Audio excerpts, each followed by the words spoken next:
গরু কই? লাল না কালা?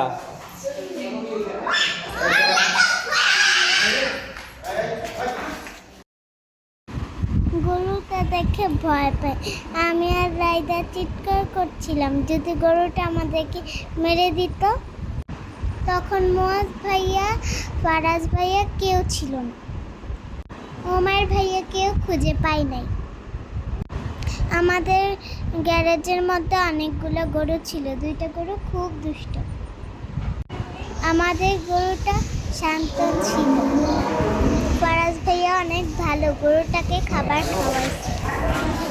আমাদের গরুটা অনেক শান্ত ছিল। এই যে গরুটা, এটা অনেক জ্যাদ।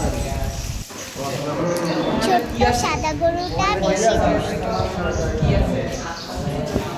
আমরা এটা অনেক মজা করেছি, খেলেছি, বলেছি। ছাগলটা অনেক ভালো ছিল।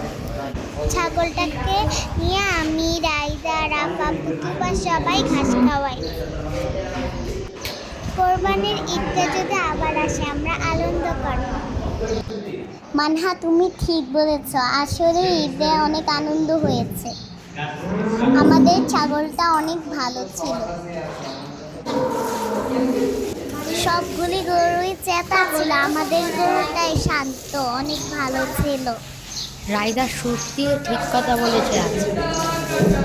এটা পুরোপুরি সত্যি কথা। গরুটা খুবই শান্ত ছিল। যখন আনা হয়েছে তখন একবারে শান্ত মনে নিজের থেকে নিজেই আমাদের বাসায় ঢুকে আমাদের গ্যারেজে নিয়ে আসা হয়েছিল। গরুটা কোনো কান্না করেনি।